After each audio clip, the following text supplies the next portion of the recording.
बिस्मिल्लाहिर्रहमानिर्रहीम अस्सलाम वालेकुम। हमारे इस चैनल में आप सबका खुश आमदीद। दोस्तों, पाकिस्तान बमुकाबला न्यूजीलैंड दूसरा टेस्ट मैच में कुछ हैरान कुन वाकयात पेश आए। आगे चलकर हम आपको इस वीडियो में डिटेल से बताएंगे। दोस्तों, पाकिस्तान बमुकाबला न्यूजीलैंड। दोस्तों, न्यूजीलैंड ने टॉस जीतकर पहले बॉलिंग करने का फैसला किया। पाकिस्तान की बैटिंग लाइनअप जो टॉप ऑर्डर थे वो पहले की तरह आज भी नाकाम हुए। दोस्तों, पाकिस्तान के शान मसूद ने सिर्फ और सिर्फ 0 रन पर आउट हो गए। आबिद अली 25 रन पर आउट हो गए। हारिस सोहेल 1, फवाद आलम 2, फहीम अशरफ 48, जफर गोहर 34 और शाहीन अफरीदी 4 रन पर। यहाँ पर मैच को सहारा दिया अजहर अली और मोहम्मद रिजवान ने। अजहर अली ने 93 रन स्कोर किए और मोहम्मद रिजवान ने 61 रन स्कोर किए। दोस्तों, पाकिस्तान ने लगभग 295 रन का हदफ दिया पहले इनिंग्स में न्यूजीलैंड को। दोस्तों, ये मैच काफी ज्यादा इंटरेस्टिंग मैच था क्योंकि इस मैच में सबसे पहले एक आम आदमी जो कि क्राउड में मौजूद था वो अचानक मैच की तरफ दौड़ भागा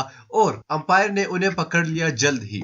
अब मालूम नहीं वो क्या करने वाला था खिलाड़ियों के साथ, लेकिन वो क्राउड से नीचे उतर गया और ग्राउंड की तरफ दौड़ रहा था। इसके अलावा इस मैच में न्यूजीलैंड के बहुत से खिलाड़ी बीमार थे क्योंकि वहां पर एक फ्लू नया जुकाम का बीमारी फैल चुकी है जो कि काफी ज्यादा खतरनाक नहीं है, लेकिन फिर भी वो इंसान को बहुत ढीला बना देती है। लेकिन न्यूजीलैंड के डॉक्टरों ने उनको ऐसी अदवायात दी थी कि वो एकदम ही चुस्त हो गए और मैच खेलने के लिए तैयार हो गए। दोस्तों, आज का मैच भी आधा घंटा लेट शुरू हुआ क्योंकि इसी खिलाड़ियों का फ्लू की वजह से मैच को रोकना पड़ा। दोस्तों, क्या पाकिस्तान पहला टेस्ट में जीत जाएगी या नहीं, आप हमें कमेंट करके नीचे बताइए। इस वीडियो को लाजमी लाइक कीजिएगा, हमारे इस चैनल को सब्सक्राइब कीजिएगा। मजीद ऐसी वीडियोस देखने के लिए लाजमी सब्सक्राइब कीजिए। अल्लाह हाफिज।